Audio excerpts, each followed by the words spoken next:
அனைவருக்கும் வணக்கம். Welcome to Evergreen Guidance. Tamil Nadu MBBS BDS counselling process. இந்த கவுன்சிலிங் எப்போ சார் நடக்கும்? ஆல் இண்டியா கோட்டா எப்போ நடக்கும்? அப்போ இந்த மாதிரி சந்தேகங்கள் பெற்றோர்களுக்கும் குழந்தைகளுக்கும் இருக்கு. கவுன்சிலிங் ப்ராசஸ் அப்படிங்கிறது இமீடியட்டாக நடத்த முடியுமானா அதில் நிறைய சிக்கல்கள் இருக்குதுங்க. அதே நேரத்தில் இந்த ரீநீட் எழுதின கிரேஸ் மார்க் கொடுத்த ஒரு 1563 குழந்தைகளுக்கு ரீநீட் வச்சாங்க இல்லைங்களா, அந்த ரிசல்ட் வரணும். அப்போ இந்த ரிசல்ட் ரேங்கிங் எல்லாம் மாறும். இதுக்கப்புறம் தான் நமக்கு கவுன்சிலிங் ப்ராசஸ் ஆரம்பிக்கும்.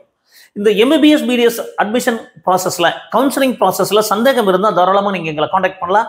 இரவு 9 முதல் 10 வரைக்கும் 9363443685. ஒருவேளை டே டைமில் நீங்கள் கால் பண்ணீங்கன்னா எடுக்க முடியலன்னா லஞ்ச் டைமில் திருப்பி உங்களுக்கு கால் பண்ணுவோம். கண்டிப்பாக முடிஞ்ச வரைக்கும் கால் பேக் பண்ணி உங்களுடைய கால்ஸ் அட்டன் பண்ணுறோம். So myself and my daughter will do the guidance process. So இது மட்டும் கிடையாது. ஒருவேளை உங்களுக்கு ப்ரீமியம் மோட் ஆஃப் கைடன்ஸ் தேவைப்படுது, ஸ்பெஷல் நம்பர் கொடுத்துட்டு வாட்ஸ்அப் குரூப், அது மட்டும் கிடையாது. அப்டேட்ஸ், சாய்ஸ் ஃபில்லிங், இந்த மாதிரி ப்ரீமியம் மோட் ஆஃப் கைடன்ஸ் மட்டும் கிடையாதுங்க. ஆல் டவுட் கிளாரிஃபிகேஷன்ஸ் வேணும் அப்படின்னா 3 மோட் ஆஃப் கைடன்ஸ் ப்ராசஸ் இருக்கு. ஸோ அந்த என்னென்ன மோட் அப்படிங்கிறத நீங்கள் வேணும் அப்படின்னா வாட்ஸ்அப்பில் கைடன்ஸ் நீடட் அப்படின்னு நீங்கள் காண்டாக்ட் பண்ணுங்க. கண்டிப்பாக உங்களுக்கு தேவைப்படுறவங்க இந்த ஃபெசிலிட்டிஸ் யூஸ் பண்ணிக்கலாம். ஸோ ஃப்ரீ கைடன்ஸ் டைமில் நாங்கள் ஃப்ரீயாக கைடன்ஸ் பண்ணுவோம்.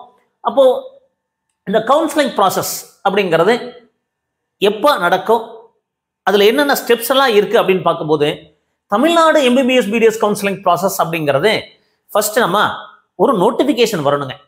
நோட்டிஃபிகேஷன் தமிழ்நாடு மெடிக்கல் செலெக்ஷன்ல இருந்து ஒரு நோட்டிஃபிகேஷன் வரணுங்க.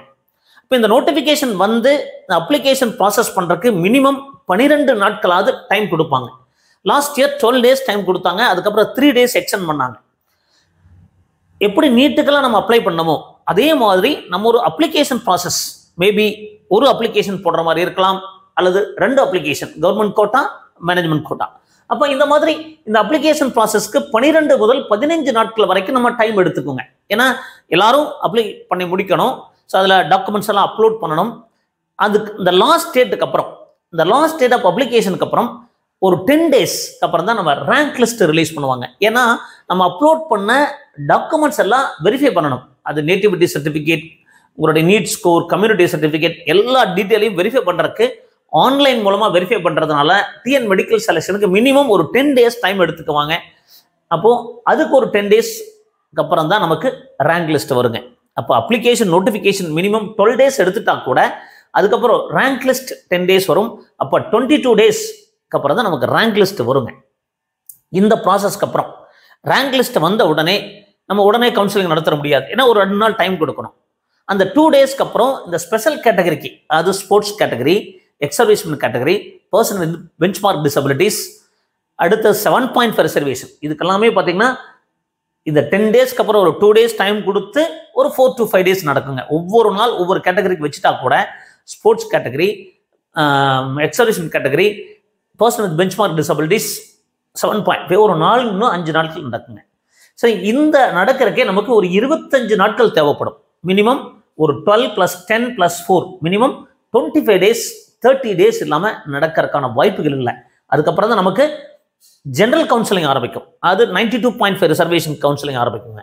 ஸோ அதில் மேனேஜ்மெண்ட் கோட்டா, கவர்மெண்ட் கோட்டா, இந்த மாதிரி 2 கம்பைனாக தான் நடக்க போகுது. ஸோ கவுன்சிலிங் ப்ராசஸ் அப்படிங்கிறது நம்ம அப்ளிகேஷன் போட்டோம், எல்லாம் பண்ணியாச்சு, ரேங்க் லிஸ்ட் வந்தாச்சு. இந்த ரேங்க் லிஸ்ட்டில் இருந்தால் தான் நம்ம கவுன்சிலிங் கலந்துக்க முடியும். அப்போது அந்த கவுன்சிலிங் ப்ராசஸில் ஃபஸ்ட்டு ரிஜிஸ்ட்ரேஷன் ஃபீஸ் பே பண்ணணும், ஒரு 500 ரூபா கட்டணும். ஸோ இந்த ரிஜிஸ்ட்ரேஷன் ஃபீஸ் பே பண்ணதுக்கப்புறம் அல்லது 1000 rupees மேனேஜ்மெண்ட் கோட்டாவுக்கு ரிஜிஸ்ட்ரேஷன் ஃபீஸ் கட்டணும். அதுக்கப்புறம் சாய்ஸ் ஃபில்லிங் பண்ணணும். கவர்மெண்ட் கோட்டானா 500 ரூபா போதும், அதிலேயே சாய்ஸ் ஃபில் பண்ணிக்கலாம்.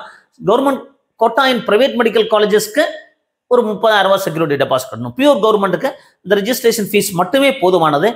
Government quota in self financing காலேஜஸ்க்கு ஒரு 30,000 கட்டணும். மேனேஜ்மெண்ட் கோட்டாக்கு 1 லட்சம், இது செக்யூரிட்டி டெபாசிட் ரீஃபண்ட் பண்ணிடுவாங்க. ஸோ இந்த மாதிரி இந்த ப்ராசஸ், அது நம்ம செக்யூரிட்டி டெபாசிட் கட்டி சாய்ஸ் ஃபில் பண்ணுறக்கெல்லாம் ஒரு 7 to 8 நாள் டைம் கொடுப்பாங்க. அதுக்கப்புறம் ப்ராசஸிங், அந்த ப்ராசஸிங் அப்படிங்கிறது 1 நாள் டைம் எடுத்துக்குவாங்க. Counselling process 1 or 2 days time எடுத்துக்குவாங்க. அதுக்கப்புறம் ரிசல்ட் ரிலீஸ் பண்ணுவாங்க. இந்த ரிசல்ட் வந்து வெப்சைட்டில் ரிலீஸ் பண்ணுவாங்க. அந்த ரிசல்ட் ரிலீஸ் பண்ணி நெக்ஸ்ட் டேல நமக்கு ஆர்டர் டவுன்லோட் பண்ணி காலேஜில் போய் சேர்றதுக்கு ஒரு 6 to 7 days கொடுப்பாங்க. ஸோ இந்த ப்ராசஸே மினிமம் 15 days, 15 நாட்கள் நடைபெறும்.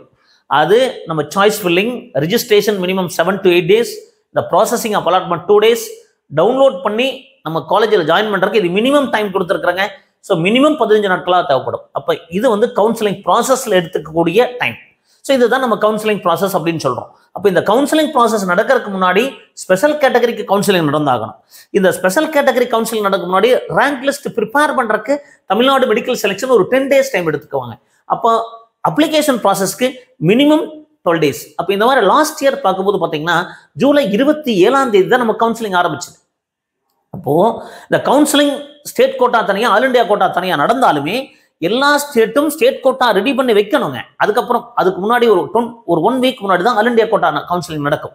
அப்போ மினிமம் நமக்கு ரிசல்ட் வந்த நாளிலிருந்து பார்த்தீங்கன்னா ரிவைஸ்ட் ரிசல்ட் வந்த நாளிலிருந்து ஒரு 25 நாட்களாவது நமக்கு டைம் தேவைப்படுங்க. அதுக்கு முன்னாடி ஒரு 1 week அப்போ அப்படிங்கிறப்போ ஜூலை 20 மேலதான் லாஸ்ட் இயர் கவுன்சிலிங் நடந்த மாதிரி தான் ஜூலை 20 அப்புறம் தான் நமக்கு ஆல் இண்டியா கோட்டா கவுன்சிலிங் நடக்கும். ஜூலை 27 அப்புறம் தான் ஸ்டேட் கோட்டா கவுன்சிலிங் நடக்கிறதுக்கான வாய்ப்புகள் இருக்கும். இதெல்லாம் லாஸ்ட் இயர் நடந்த ப்ராசஸ் ஆஃப் டைம் வச்சு சொல்றாங்க. மேபி இதுல டைம் கொஞ்சம் 10 days கொடுக்கலாம், மேபி இது ஒரு 7 days ஆக்கலாம். ஸோ இந்த மாதிரி இதெல்லாம் கட் ஷார்ட் பண்ணாலுமே ஒரு 20 days நமக்கு தேவைப்படுங்க. அப்போ ரிசல்ட் வந்ததுல இருந்து 20 days ரிவைஸ் ரிசல்ட் வந்தது 20 daysக்கு அப்புறம் தான் நமக்கு கவுன்சிலிங் ப்ராசஸ் ஆரம்பிக்கிறதுக்கு வாய்ப்புகள் இருக்கும். இது எல்லா ஸ்டேட்டும் பண்ணணும்.